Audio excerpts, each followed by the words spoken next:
네, 안녕하세요. 겨울 신앙 강좌에 함께 하시는 우리 교우분들을 환영하고 축복합니다. 코로나의 확산으로 비대면 영상으로 이렇게 함께 하게 되는데요. 시공간을 초월하시는 성령께서 또 강의하는 저나 또 함께하는 모든 교우분들을 평안의 맨눈줄로 하나 되게 하실 줄로 믿습니다. 오늘은 강의 제목이 사랑은 명사가 아닙니다예요. 광고 카피 같지 않으십니까? 오늘은 사랑을 주제로 함께 하도록 하겠습니다. 여러분, 기독교의 핵심 가치는 여러분 무엇이죠? 예, 맞습니다. 바로 사랑입니다. 사랑을 빼면 우리의 신앙은 설명할 수가 없죠. 모든 기독교 교리의 핵심은 사랑입니다. 오늘은 우리가 너무도 잘 안다고 하지만 그러나 그만큼 또 모르기도 하고 알면 알수록 어려운 이 사랑에 대한 부분들을 여러분들과 함께 나누고자 합니다. 그런데 우리가 분명하게 좀 기억해야 할 것은요, 강의를 듣는 것으로 멈춰서는 안 된다는 것입니다. 변하기 쉽지 않은 우리의 몸과 마음을 깨트려서 이 말씀이 삶으로 승화되게 하는 분명한 목적들을 우리가 가지고 있어요. 이 시간을 통해서 기독교의 사랑을 다시 확증하고 이것을 삶으로 드러내는 주의 존귀한 자들 되시기를 간절히 소망합니다. 기도하는 마음으로 그럼 강의를 시작하겠습니다. 교회를 안 다니시는 분들도요, 성경의 고린도전서 13장에서 언급하는 이 사랑에 대한 내용들은 많이 들어보셨을 겁니다. 결혼을 앞둔 그 청년들이요, 결혼 소식들을 저에게 전화 올 때마다요, 제가 그 청년들에게 권유하는 것이 있습니다. 그건 바로 고린도전서 13장의 말씀을 꼭 한번 이것을 읽어보라라는 그런 권면이었어요. 결혼은 두 사람 간의 사랑의 열매잖아요. 그 사랑을 바탕으로 주님이 부르시는 그날까지 이제 아름다운 동행을 시작하는 것입니다. 결혼을 이 아름다운 동행으로 이끌 힘, 그것은 사랑밖에 없는 것 같습니다. 이 사랑의 힘을 잃으면 이 아름다운 동행을 이뤄갈 수 없다는 것이죠. 이 강의에 지금 함께 하시는 분들 중에는요, 배우자와 반백년 지금 함께 하신 분들도 계실 거예요. 지금도 서로 많이 사랑하시죠? 제가 확인을 할 수가 없네요. 이제 제가 이렇게 신방을 가보면 이제는 우정으로 산다라고 말씀하시는 그런 분들도 계시지만 아마 다 표현 못해도 서로 긴히 사랑하시는 줄로 믿습니다. 저도 올해 결혼한 지 이제 10년이 되었습니다. 사실 신혼 때는요, 쳐다만 봐도 뭐가 눈에서 막 나가잖아요. 지금도 가끔, 아주 가끔 그러기도 합니다. 하지만 여러분, 계속 그 상태를 유지할 수는 없죠. 제가 결혼할 때 저를 주례했던 목사님께서 해주신 말씀이 지금도 기억에 남는데요, 전문가들마다 그 목사님 말씀 중에 전문가들마다 조금씩 의견이 다르긴 한데 서로 모든 게 용서되는 이런 콩깍지 호르몬 물질이 있대요. 근데 그 물질이 2년을 넘지 못한다라고 저에게 말씀을 주셨습니다. 그래서 결국은 그 후가 너무나도 중요하다라고 하셨던 그 목사님의 주례 말씀이 지금도 기억이 납니다. 결혼이라는 아름다운 동행을 이어가려면 사랑의 힘이 필요한데요, 이런 콩깍지 호르몬 물질은 길어야 2년이라는 거예요. 주님 부르시는 그날까지 앞으로 함께할 살 날이 아직도 많이 남았잖아요. 여러분, 그날이 좋으시죠? 생각만 해도 여러분 힘드십니까? 계속 우리가 아름다운 부부로서 동행을 이어갈 수 있으려면 여러분 어떻게 하겠습니까? 그래서 제가 결혼하는 청년들에게요, 이 고린도전서 13장의 말씀을 꼭 읽어보라라고 그렇게 권면을 합니다. 여러분, 사랑은 우리가 잘 알고 있는 것처럼 호르몬 물질을 통한 이런 잠깐의 뜨거운 감정만으로는 설명되는 것이 아니기 때문입니다. 우리는 이 사랑이 무엇인지를 우리가 명확히 알아야만 이 아름다운 동행을 우리가 끝까지 이어갈 수 있습니다. 참 익숙한 본문의 말씀이기도 하지만 오늘 고린도전서 13장의 이 말씀은요, 사랑에 대해서 다음과 같이 우리에게 말씀을 합니다. 이 고린도전서 13장 우리 1절에서 13절의 말씀, 이 앞에 화면을 보시면서 함께 우리 말씀을 천천히 읽어보도록 하겠습니다. 함께 말씀을 읽겠습니다. 내가 사람의 방언과 천사의 말을 할지라도 사랑이 없으면 소리나는 고리와 울리는 꽹과리가 되고 내가 예언하는 능력이 있어 모든 비밀과 모든 지식을 알고 또 산을 옮길 만한 모든 믿음이 있을지라도 사랑이 없으면 내가 아무것도 아니요 내가 내게 있는 모든 것으로 구제하고 또 내 몸을 불사르게 내줄지라도 사랑이 없으면 내게 아무 유익이 없느니라. 사랑은 오래 참고 사랑은 온유하며 시기하지 아니하며 사랑은 자랑하지 아니하며 교만하지 아니하며 무례히 행하지 아니하며 자기의 유익을 구하지 아니하며 성내지 아니하며 악한 것을 생각하지 아니하며 불의를 기뻐하지 아니하며 진리와 함께 기뻐하고 모든 것을 참으며 모든 것을 믿으며 모든 것을 바라며 모든 것을 견디느니라. 사랑은 언제까지나 떨어지지 아니하되 예언도 패하고 방언도 그치고 지식도 패하리라. 우리는 부분적으로 알고 부분적으로 예언하니 온전한 것이 올 때에는 부분적으로 하던 것이 패하리라. 내가 어렸을 때에는 말하는 것이 어린아이와 같고 깨닫는 것이 어린아이와 같고 생각하는 것이 어린아이와 같다가 장성한 사람이 되어서는 어린아이의 일을 버렸노라. 우리가 지금은 거울로 보는 것 같이 희미하나 그때에는 얼굴과 얼굴을 대면하여 볼 것이요 지금은 내가 부분적으로 아나 그때에는 주께서 나를 아신 것 같이 내가 온전히 알리라. 그런즉 믿음, 소망, 사랑 이 세 가지는 항상 있을 것인데 그 중에 제일은 사랑이라. 여러분, 믿음, 소망, 사랑 이 세 가지는 항상 있을 것인데 그 중에 제일은 뭐라고요? 그 중에 제일은 바로 사랑이다 라고 말씀을 합니다.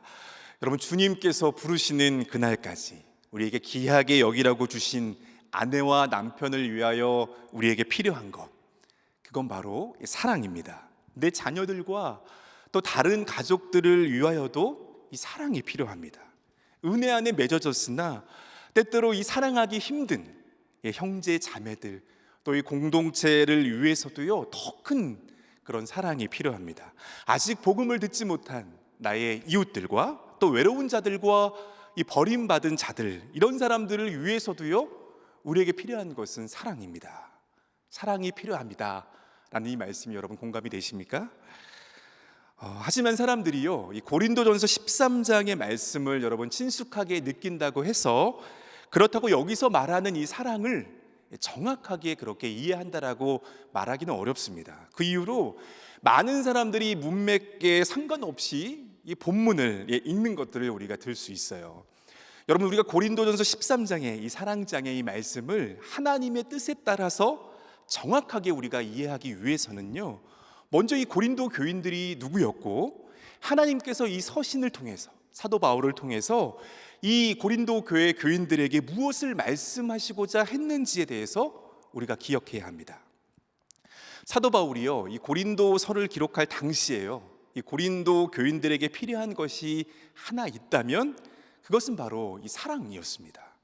당시 고린도 교회는요 신학과 또 당파와 사회적 계급이나 아니면 하나님께서 주신 이 특별한 은사들을 두고 첨예하게 그들이 갈등하고 또 대립하고 나뉘어져 있었어요. 그래서 어떤 이들은 바울을 따랐고 또 다른 이들은 게바, 베드로죠. 베드로를 따랐고 혹은 아볼로를 따랐습니다. 그러자 예수 그리스도를 따른다고 주장하는 그런 무리들도 생겨났어요.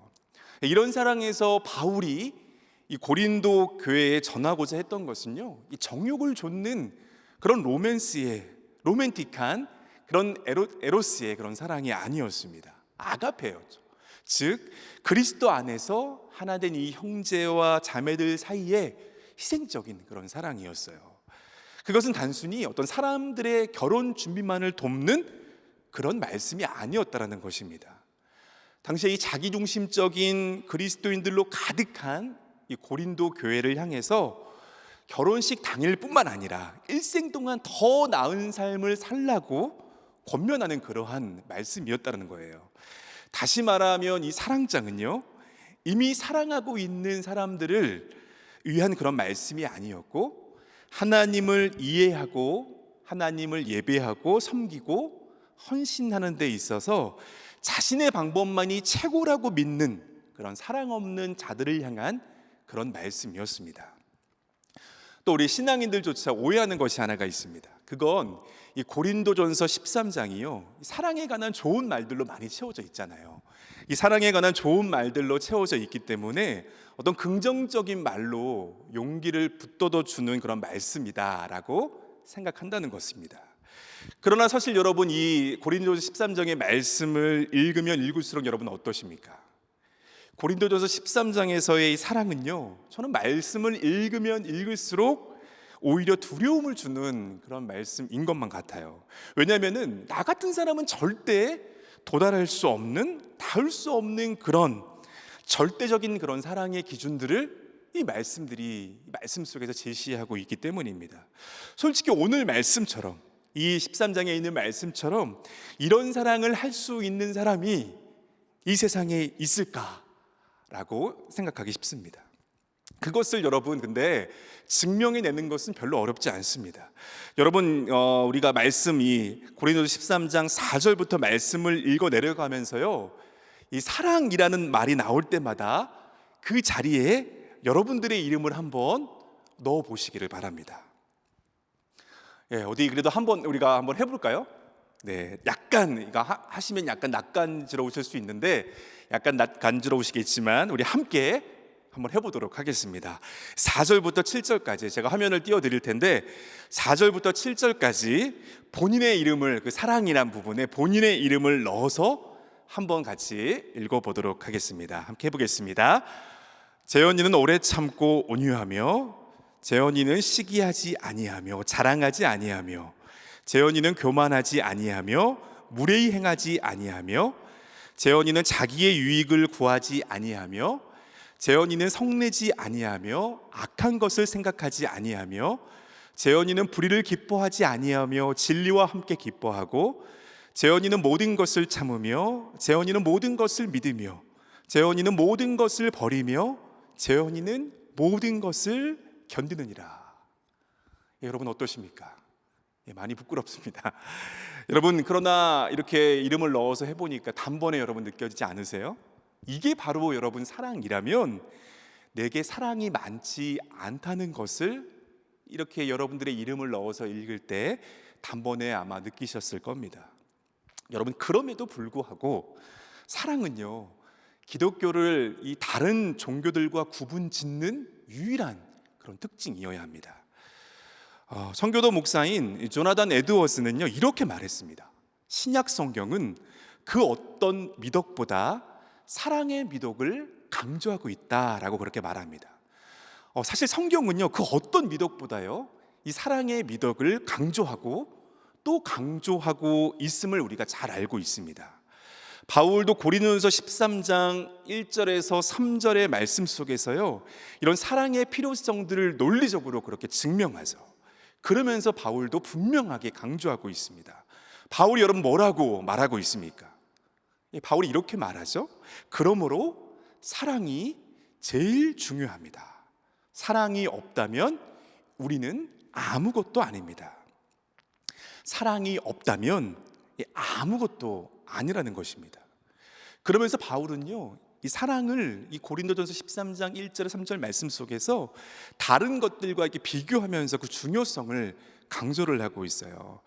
이 고린도전서 13장 1절 3절 말씀 속에서요, 바울은 먼저 이 방언의 은사에 대한 이야기부터 시작을 하고 있습니다. 당시에 이 고린도 교회에는요, 이 방언의 은사를 가진 자들도 있었고 또 그렇지 못한 자들도 그 가운데 있었습니다. 뭔가 그런 특별한 은사를 가지고 있는 사람들은 특별하다라고 그렇게 생각을 했을 것 같아요. 그러나 사랑이 없으면 그러한 특별한 은사를 가지고 있다고 할지라도 아무 소용이 없다는 것입니다. 우리 1절의 말씀을, 우리 고린도전서 13장 1절의 말씀을 함께 다시 한번 읽어보도록 하겠습니다. 내가 사람의 방언과 천사의 말을 할지라도 사랑이 없으면 소리나는 구리와 울리는 꽹과리가 되고. 사람의 방언은요, 인간의 말로 이 영적인 진리를 전달하는 놀라운 은사를 가리키죠. 또한 여기 말씀 속에서 이 천사의 말은요, 어찌 보면 하늘의 언어로 말하는 것이기 때문에 아마 이보다 한 차원 높은 그런 은사였을지도 모릅니다. 바울은 이러한 하늘의 언어로 말하는 은사들이 하찮다라고 말하는 것이 아니었어요. 사랑이 그 가운데 없으면 이런 은사가 아무것도 아니다라는 것을 강조하고 있다는 것입니다. 신학자들에 의하면 이 바울이 말하는 이 소리 나는 구리는요, 이 고대의 야외 극장에서 공명을 위해서 필요한 그런 사용되었던 속이 빈 청동 항아리였다라고 합니다. 이 그리스 로마의 헬라 시대에는요, 소리를 증폭하기 위해서 이런 악기들을 많이 사용했다라고 해요. 말하자면 사랑이 없는 우리의 말은 여러분 어떻다는 겁니까? 이 생명력 없는 텅 빈 항아리에서 흘러나오는 이 공허한 소리에 불과하다라는 것입니다.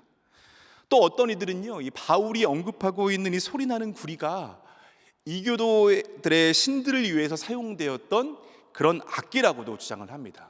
여러분, 이것이 사실이라면 우리에게 여러분 사랑이 없다면은 어떻다는 겁니까? 이교도들과 우리가 다를 바 없다는 그런 뜻이 된다는 것입니다.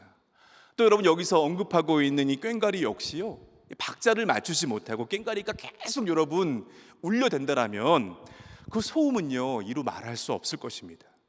우리가 은사를 사용할 때에 거기에 이러한 사랑이 없으면 이와 같은 것이다 라고 말하는 것입니다. 사람들은요, 사랑 없는 이 그리스도인들의 삶에서요, 이 복음을 들을 수가 없습니다. 이 비유를 만약에 오늘날의 언어로 하면 이렇게 말할 수 있지 않을까 싶어요.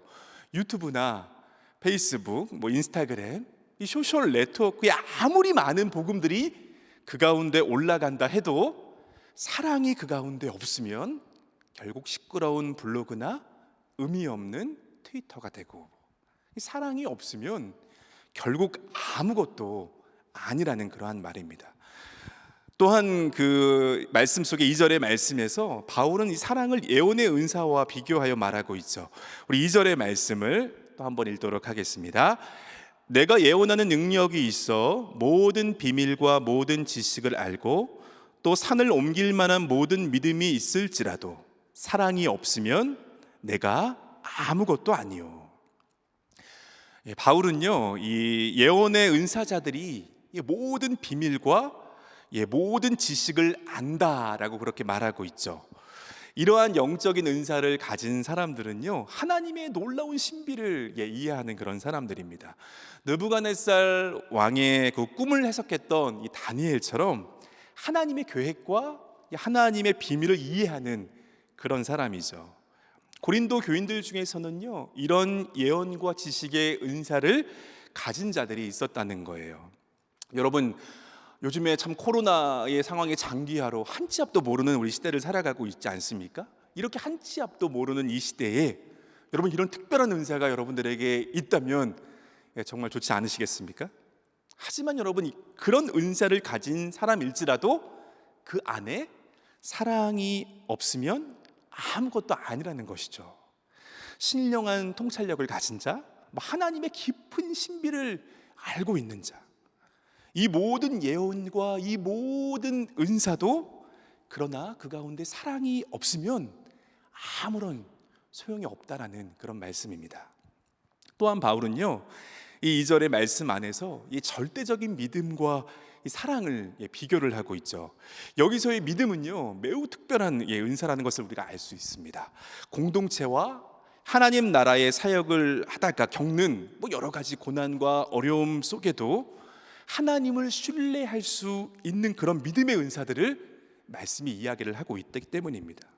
예수님께서 제자들에게 말씀하셨듯이요, 그런 믿음이야말로 산을 옮길 만한 그런 믿음이죠. 다시 말해 믿음은요, 하나님의 은혜로 말미암아 이 불가능한 일을 가능하게 하는 것입니다. 그러나 그런 믿음조차도 사랑이 없으면 아무것도 아니라는 것입니다. 3절 말씀은 어떻습니까? 3절 말씀도 한번 읽어보도록 하겠습니다. 내가 내게 있는 모든 것으로 구제하고 또 내 몸을 불사르게 내줄지라도 사랑이 없으면 내게 아무 유익이 없느니라. 여기서 이 선한 행위와 비교해서 사랑을 또한 언급하고 있죠. 그런데 말씀을 보면요, 이러한 행위들이 우리가 쉽게 볼 수 있는 그런 상황들은 아닙니다. 여러분, 가진 것을 팔아서 그 모든 수익을 가난한 사람들을 돕는 데 그렇게 사용할 수 있는 사람은요, 많지 않습니다. 또 복음 전파를 위해서 순교할 수 있는 그런 사람도 많지 않습니다. 어찌 보면 이것은 우리가 예수님을 위해서 할 수 있는 가장 큰 일이 아닐까라고 생각합니다. 이렇게 할 수 있는 사람이라면 마땅히 큰 상을 받아야 하지 않겠습니까? 그러나 여러분, 이처럼 위대한 일들도요, 사랑 없이 행할 수 있습니다. 자신의 만족과 또 어떤 보상들을 위해서 행할 수 있다는 거죠. 만일 그렇다면 불타는 순교의 끔찍한 고통도 아무 소용이 없다는 것입니다. 이게 여러분 무슨 말씀입니까? 우리의 동기가 하나님을 향한 진실한 사랑이 아니면 모든 것이 헛될 뿐이라는 그런 바울의 고백입니다. 하나님께서 우리에게도요, 이 고린도 교인들에게 그랬던 것처럼요, 여러 은사들을 우리에게도 주실 수 있습니다. 그러나 나 외에 다른 사람에 대한 사랑이 우리 가운데 눈꼽만큼도 없다라고 해도요, 우리가 이 주신 은사들을 사용해서 사용하는 것이, 사역하는 것이 얼마든지 가능합니다. 자신의 명예를 높이고 만족감을 채우기 위한 일들도요, 마치 다른 사람을 위한 일인 것처럼 언제든지 그렇게 할 수 있는 모습들이 우리 안에 있다는 것입니다. 예전에 제가요, 멘토 되시는 목사님이 한 분 계세요. 그분께 제가 은사에 대한 사모하는 마음들이 좀 있어서 그분께 은사에 관해서 제가 물은 적이 있습니다. 그 목사님께서 저에게 이런 말씀을 주셨어요. 은사가 있으면 정말 좋지. 하나님께 주신 특별한 선물이다. 하나님을 드러내는 이 은사는 귀한 도구가 되기도 하지. 하지만 그 은사가 양날의 검으로 사용될 수도 있다라고 그분이 말씀을 해주셨습니다. 사랑이 그 안에 없으면 은사는 양날의 검이 된다라고 저에게 말씀하셨어요. 오히려 이 특별하게 나에게 허락하신 이 은사가 하나님과 더욱 멀어지게 하는 파멸로 이끌 수 있다라는 그러한 말씀이셨습니다.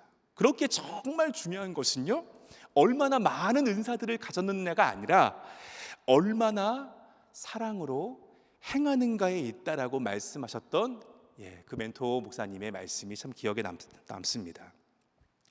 여러분, 조나단 에드워즈 또한 이렇게 말했습니다.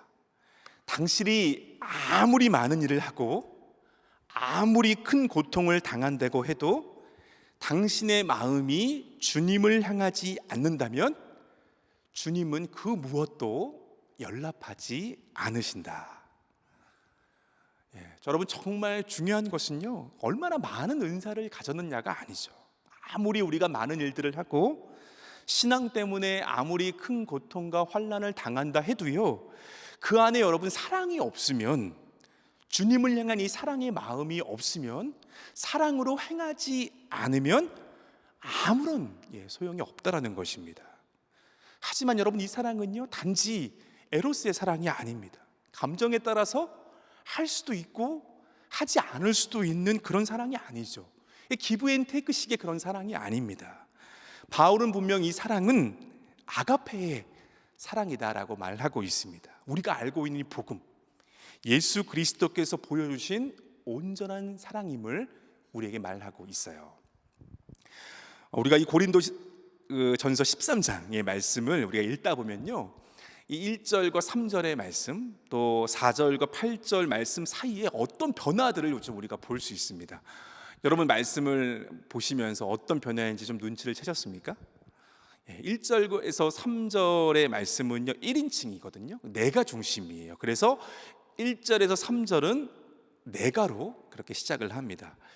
그러나 그 4절에서 8절은 여러분 어떻습니까?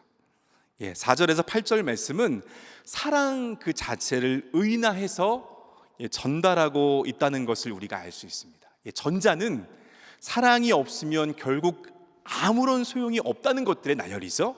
후자는 사랑만이 할 수 있는 그런 이름을 우리에게 말씀합니다. 결국 사랑이 이 모든 것을 할 수 있다라고 이렇게 말하는데요, 여러분, 여기서 이 사랑은 여러분 무엇을 말하는 거겠어요? 우리 이름을 넣어서는 절대 흉내낼 수 없는 것들이죠. 그 누구도 그 무엇도 감당할 수 없는 그런 자리입니다. 바울은요, 이 사랑 그 자체가 바로 예수 그리스도임을 우리에게 말씀을 통해서 전하고 있는 것이죠. 여러분, 예수님은 우리와 같으면서도요 전혀 다른 그런 또 분이십니다. 이를 신학적으로요, 예수님은 참 인간이면서 또 참 하나님이시다라고 그렇게 말합니다. 여러분, 하나님의 사랑, 또 오늘 이 4절에서 7절의 말씀에서 말하는 이 사랑은요, 예수 그리스도께서 우리에게 보여주셨고 그분만이 하실 수 있는 그러한 사랑의 모습입니다. 여러분, 이 깨달음이 여러분 어떠세요? 이것을 아는 상황으로 인해서 오히려 절망이 되십니까? 저는요, 예수님이 이 사랑이다라고 하는 이 깨달음이요, 우리에게 절망을 안겨주는 대신에 도리어 우리를 자유하게 한다라고 그렇게 생각을 합니다. 이것이 바로 그리스도의 사랑이기 때문에 우리 주님께서 나 같은 자도 용납하시고 나를 사랑할 수 있기 때문입니다. 참 하나님이신 예수님은요, 자기 생명보다 우리를 더 많이 사랑하시죠. 그래서 우리에게 영생의 구원을 약속해 주셨고 또 우리를 용서하시고 변화시켜 주신다라고 저와 여러분들에게 약속하셨습니다. 지금 이 강의에 함께 하시는 우리 사랑하는 우리 교우 여러분, 바울의 말처럼요, 우리는 사랑이 없을 때 정말 아무것도 아닙니다. 그러나 우리는 사랑으로 이 모든 것을 행하시는 예수님을 압니다. 우리가 예수님을 사랑하고 우리가 또 예수님과 함께 거할 때 예수님께서는 당신을 좇아서 우리가 사랑할 수 있도록 우리를 도우신다는 것입니다. 정말 나도 예수님처럼 사랑하고 싶고 그 사랑을 실천하며 살아갈 것에 대한 갈망이 있으세요? 정말 그러기를 원하십니까? 여러분, 방법은 따로 없습니다. 오직 한 가지뿐입니다. 예수 그리스도, 그분께서 보이신 이 사랑의 흔적들을 우리가 따라가는 것입니다. 바울은 이 8절의 말씀에서요, 결국 예언도 패하고 방언도 그치고 지식도 패하지만 예수님의 이 사랑은 절대 떨어지지 않고 절대 끝나지도 않는다라고 그렇게 말씀합니다. 늘 이 한계에 부딪히는 우리의 사랑과 예수 그리스도의 이 참된 사랑을 대조하고 있죠. 예수님의 사랑은 절대 쓰러지지 않는다고, 끝나지 않는다라고 말씀하는 것입니다. 우리는요, 우리 안에 이 사랑이 떨어질 때야말로 너무 지치죠. 이 불타는 사랑으로 맺어진 부부조차도요, 이 사랑의 호르몬이 길어야 인연이라고 하는데 평생 사랑할 에너지도 그런 능력도 저와 여러분들에게는 없습니다. 하지만 우리는요, 절대 떨어지지 않는 이 그리스도의 이 사랑을 기억해야 한다는 것입니다. 로마서 8장 39절의 말씀은요, 이렇게 말씀합니다. 함께 읽겠습니다. 높음이나 깊음이나 다른 어떤 피조물이라도 우리를 우리 주 그리스도 예수 안에 있는 하나님의 사랑에서 끊을 수 없으리라. 여러분, 그 무엇도 이 하나님의 사랑에서 끊을 수 없다는 이 말씀에는요, 예수님처럼 사랑하고 싶지만 그렇게 하지 못하는 우리의 이 연약한 의지가 그 가운데 포함되어 있습니다. 우리가 사랑하려고 노력하고 또 거듭 그 사랑에 실패하는 그 순간에도요, 우리는 하나님의 이 끊임없는 사랑을 받고 있다는 거예요. 이는 우리가 결코 그리스도의 사랑에서 끊어질 수 없기 때문입니다. 그러므로 나에게 더 이상 이런 사랑이 남아있지 않는 그 순간에도 예수님의 그 강력한 사랑을 저와 여러분들이 받고 있다는 것입니다. 이 사랑이 힘겹게 느껴지는 우리의 인생의 그 모든 순간순간마다 예수님은 우리를 돕기 위해서 우리와 함께 하시고 그렇게 함께 계시다는 거예요.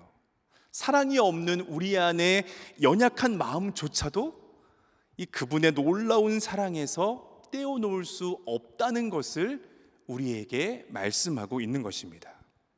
여러분, 우리 안에 이 하나님의 아들에 대한 믿음이 있는 한 우리는 영원히 다함이 없는 이 주님의 사랑에 붙들려 있고, 그래서 우리의 사랑은 예수 그리스도로 인해서 다시금 충전될 것입니다. 그러므로 우리가 예수님처럼 사랑하기를 배우되 그 배움이 우리의 삶에서 평생 계속되리라는 그 사실들을 우리가 인정을 해야 합니다. 언젠가 이 하나님의 은혜와 또 이 성령의 도우심을 통해서 우리가 아까 읽었던 그 사랑의 자리에 내 이름을 넣는 것이 처음처럼 이렇게 불편하고 어색하지 않을 날이 오리라는 소망을 저와 여러분들이 가지시기를 바랍니다. 여러분, 우리에게 만약 이렇게 사랑할 수 있는 능력과 자격이 우리에게 있다면요, 그건 지금도 이 예수 그리스도의 영원한 사랑을 저와 여러분들이 받고 있기 때문입니다. 예수님께서는 이미 십자가에서 그것을 증명하셨습니다. 또 앞으로도요, 그 사랑을 열심히 좇는 우리를 위해서 예수님께서 쉬지 않으시고 그것을 증거하실 것입니다. 우리는 우리를 도우시는 그분의 사랑 없이는 절대 이러한 사랑을 할 수 없다라는 사실들을 깨달아야 합니다. 또한 그분의 사랑이 늘 우리와 함께 하신다라는 그 사실 또한 깨달아야 합니다. 마가복음서의 말씀에 보면요, 그 예수님을 찾아온 한 부자 청년에 대한 이야기가 나와요. 이 청년이 예수님께 나와가지고 영생을 얻는 방법을 물었죠. 예수님께서는 그 청년을 향해서 십계명에 대해서 이야기를 하셨습니다. 곧 하나님의 사랑과 이웃 사랑의 모습이 그에 대한 답이다라고 말씀을 주셨어요. 그때 이제 부자 청년이 내가 어려서부터 이 모든 것을 내가 다 지켰습니다라고 예수님께 말씀하죠. 그의 대답은요, 자신은 이미 하나님을 사랑하는 법을 알고 있고 또 충분히 자기가 자신의 삶을 통하여 사랑하고 있다라는 그러한 말이었습니다. 여러분, 사실 근데 이 청년처럼요, 이렇게 조금 더 거리낌 없이 이렇게 당당하게 말할 수 있는 사람도 아마 많지 않을 겁니다. 그러나 실제로요, 우리 중 상당수는요, 그렇게 생각하면서 살아가고 있는 것 같아요. 대부분의 사람들은 자신이 이웃을 사랑하라는 계명을 잘 지키고 있다라고 그렇게 생각하면서 산다는 것입니다. 그래서 내 안에 이 사랑 없음에 대해서 진정으로 회개하지 않는다라는 거예요. 예수님처럼 사랑하는 법을 배우려 하지 않고 더 많이 사랑하게 해달라고 성령님께도 구하지 않는다라는 것입니다. 여러분, 이 청년도 마찬가지였어요. 예수님은 이 청년에게 간단한 과제를 던져주셨죠. 그것은 스스로 생각한 것만큼 자신의 삶에 사랑이 많지 않다는 것을 알려주시기 위함이었습니다. 예수님은 이 하나님의 계명을 모두 지켰다는 이 청년에게 내게 아직도 부족한 것이 있음을 말씀하셨어요. 그리고 가서 내게 있는 것을 다 팔아서 가난한 자들에게 주라. 그리하면 하늘에 보화가 내게 있으리라. 그리고 와서 나를 따르라라고 그렇게 말씀하셨습니다. 예수님은 이 청년의 사랑이 어디까지 미칠 수 있는지 이것을 시험하셨던 거예요. 예수님은 이 남의 것을 빼앗은 적이 없다고 주장하는 청년에게 물으셨습니다. 정말 너가 남의 것을 빼앗은 적이 없느냐? 그럼 한번 시험해 보자. 가난한 사람들에 대해서 네가 어떻게 생각하느냐? 하나님의 형상으로 지음받은 너의 이웃들이 지금 너의 도움을 원하고 있다. 너는 너가 가진 모든 것으로 그들의 필요를 채워줄 만큼 그들을 사랑하느냐? 예수님은 이 청년에게 가난한 사람들을 도와주라라고 말씀하시며 이웃을 향한 그의 사랑을 시험하셨어요. 여러분, 결과가 어땠죠? 안타깝게도 이 청년은요, 예수님의 이 시험을 통과하지 못했죠. 결국 그 청년의 마음 깊숙한 곳에 있는 것들이 드러났습니다.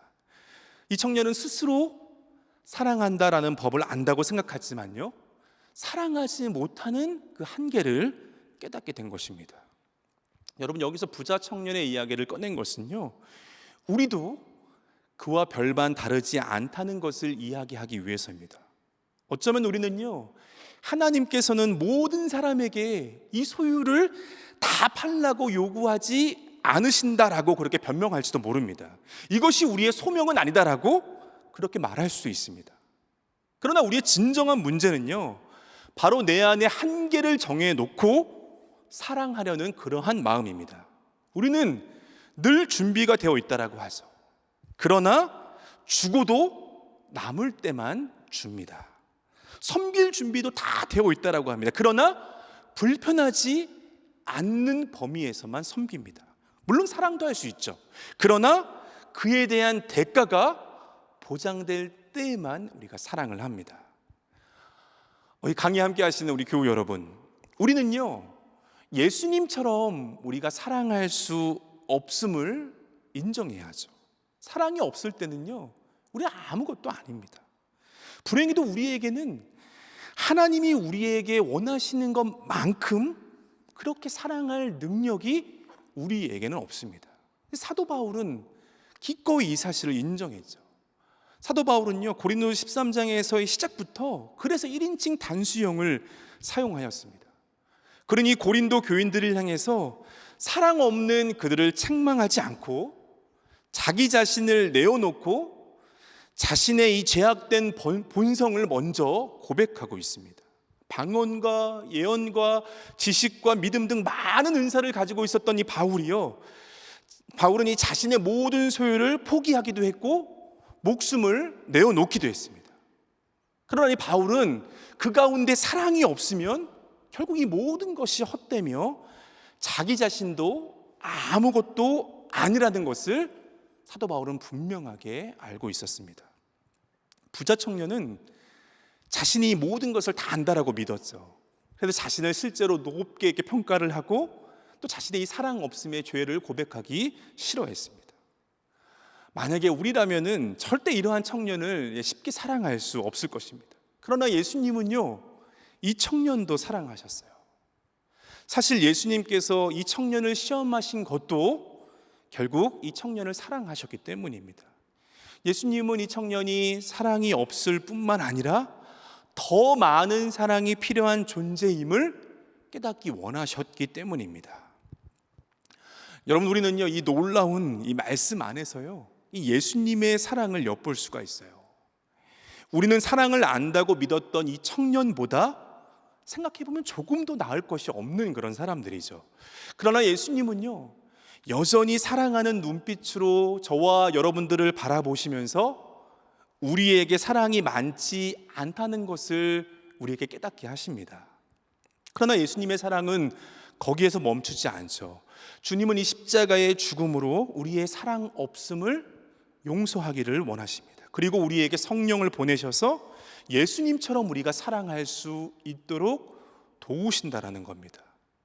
하나님 우편에 계셨던 예수님께서 이 작은 이 베들레헴에 오신 것도, 예수님께서 수많은 기적을 행하시고 이 참된 복음을 전하신 것도 결국 이 사랑 때문이었습니다. 갈보리에서 십자가의 고통과 고난을 당하신 것도 결국 이 사랑 때문이었습니다. 영광 중에 부활하셔서 다시금 하나님 보좌 우편으로 올라가신 것도 결국 이 사랑 때문이었습니다.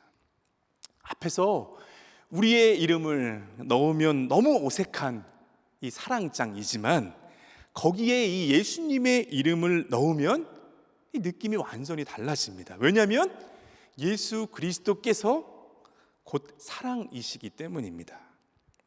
여러분, 우리에게는 사랑이 많지 않습니다. 이것을 우리는 인정을 해야 합니다. 그러나 사랑 없는 우리를 여전히 사랑의 눈빛으로 바라보시는 예수 그리스도는 사랑이십니다. 나를 사랑하시는 예수님께서 내가 더 많이 사랑이 필요한 존재임을 깨닫게 하시죠. 그리고 나를 사랑의 배움터로 이끄십니다.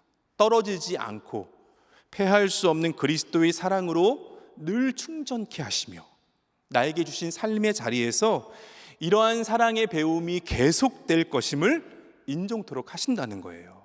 늘 한계에 부딪히는 우리의 이러한 사랑이지만 그럼에도 불구하고 사랑해야 할 당위가 바로 여기에 있습니다. 마지막으로 우리가 살펴야 할 것이 있는데요. 이 사랑장에서 이 바울은요, 이 사랑을 명사로 그렇게 기록하지 않았습니다. 4절에서 7절의 말씀 우리가 읽었지만 그 말씀들을 보면 사랑은 뭐뭐이다라고 각 절마다 그렇게 말을 맺고 있어요. 바울이 말하고 있는 사랑은요, 뭐 추상적이거나 아니면 철학적인 개념도 아니었고요, 마음속에서 일어나는 감정에 대한 그런 묘사도 아니었습니다. 그가 말하고자 하는 사랑은요, 우리가 행하는 것, 즉 행위로서의 사랑이지 단순한 감정이 아니었습니다. 어떻게 보면 사랑이 이런 명사가 아니라 사랑이 뭐뭐이다. 이 동사라고 하는 이 바울의 말은요, 이 사랑에 대한 이 성경의 가르침을 매우 실제적으로 이해하는데 도움을 주고 있습니다. 여러분, 그리스도인이란 결국 자기가 경험한 예수님의 이 사랑을 다른 사람들과의 관계 속에서 추구하는 그런 사람들입니다. 조나단 에드워스는 이렇게 말합니다. 사랑이 그토록 크고 본질적이고 특징적인 기독교의 핵심 가치라면 스스로 그리스도인이라고 고백하는 사람들은 당연히 사랑 안에 거하며 사랑의 일을 풍성히 행해야 한다라고 그렇게 말하고 있습니다. 사랑하는 여러분, 분명하게 우리가 좀 기억했으면 좋겠습니다. 광고 카피 같지만 사랑은 여러분 명사가 아닙니다. 사랑은 바로 동사입니다. 이 몇 주 전에 주보에 실린 이 강의 제목을 보고요, 한 집사님께 제게 한 문구를 보내오셨습니다. 이 문구를 보는데 참 많이 공감되었습니다. 그 내용은 이랬었거든요. 그 내용은 결혼에 대한 것이었어요.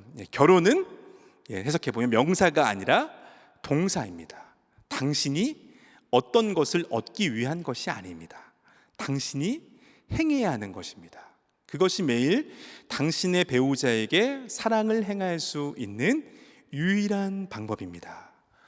제가 이 문구를 보고 참 반성을 많이 했습니다. 꼭 이제 뭐 강의나 아니면 뭐 말씀 속에서 이런 거 알려드리면 이거를 상대에게 적용하려고 드는 그런 습성들이 우리 가운데 있는 것 같습니다. 하지만 이 말씀을 또 이 내용들을 본인에게 좀 적용할 수 있는 그런 저와 여러분들 되었으면 좋겠습니다. 여러분, 사랑은요, 이 결혼에 대한 이 문구처럼도 끊임없이 우리가 추구해야 하는 것입니다. 사도 요한은 그래서 이렇게 말했습니다. 자녀들아, 우리가 말과 혀로만 사랑하지 말고 행함과 진실함으로 하자. 이 바울의 생각도 다르지 않았어요. 그 역시 사랑은 말과 감정뿐만이 아니라 행하는 것이다 라고 믿었습니다. 그러나 내 힘으로 그러한 참된 사랑을 추구할 수 없음을 바울은 알았습니다. 그래서 내 안에 사랑 없음을 회개하며 예수님처럼 사랑하는 법을 배우려고 할 때, 더 많이 사랑하게 해달라고 성령님께 구할 때 참된 사랑을 이 공동체, 내가 만나는 모든 이들에게 흘려보낼 수 있는 이 축복의 통로가 될 것을 바울이 믿었다라는 것입니다. 사랑하는 우리 소망교회 모든 교우 여러분, 우리에게 이렇게 사랑할 수 있는 능력과 우리가 이런 자격을 갖고 있다는 것은요, 지금도 우리가 예수 그리스도의 영원한 사랑을 저와 여러분들이 받고 있기 때문입니다.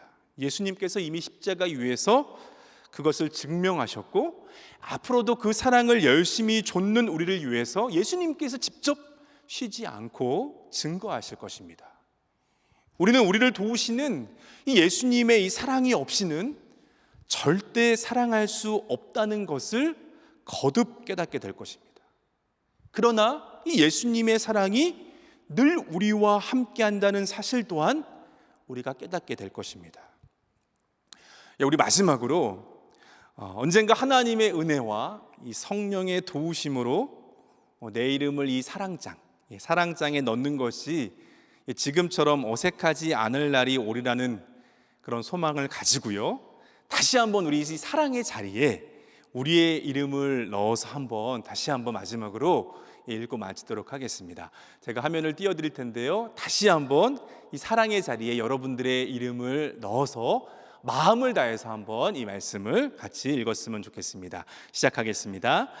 재언이는 오래 참고 온유하며, 재언이는 시기하지 아니하며 자랑하지 아니하며, 재언이는 교만하지 아니하며 무례히 행하지 아니하며, 재언이는 자기의 유익을 구하지 아니하며, 재언이는 성내지 아니하며 악한 것을 생각하지 아니하며, 재언이는 불의를 기뻐하지 아니하며 진리와 함께 기뻐하고, 재언이는 모든 것을 참으며, 재언이는 모든 것을 믿으며, 재언이는 모든 것을 버리며, 재언이는 모든 것을 견디느니라.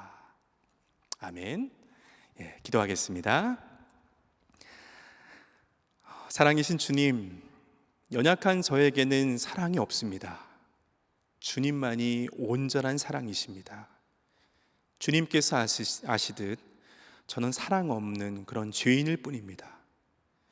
주님이 온전한 사랑으로 저의 이 더러운 죄들을 용서하여 주시고 사랑 없는 저희들의 마음에 주님처럼 사랑하는 법을 끊임없이 가르쳐 주옵소서.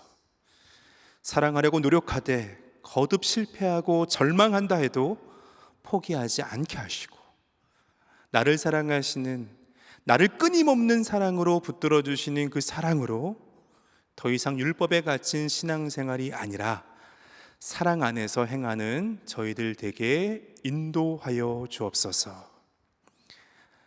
이제는 영원한 생명의 근원 되시는 예수 그리스도의 은혜와 하나님의 한량없는 사랑과 성령님의 내주교통 충만케 하여 주심이, 우리를 향한 하나님의 사랑을 알아 그 사랑 안에 거하며 사랑의 일을 풍성히 행하기를 소망하는 주님의 사람들 위해, 주님이 사랑하시는 이 소망교회 공동체 위에 지금부터 영원토록 함께 하여 주시기를 간절히 축원하옵나이다. 아멘. 네, 이번 한 주도 사랑하시되 또 사랑하는 저와 여러분들 되었으면 좋겠습니다. 무엇보다 이 코로나의 이 확산 속에서 건강 유의하시고요. 이후에 모든 것이 좀 좋아졌을 때 우리 건강한 모습으로 함께 뵐 수 있는 저와 여러분들 되었으면 좋겠습니다. 고생 많으셨습니다. 평안히 계십시오.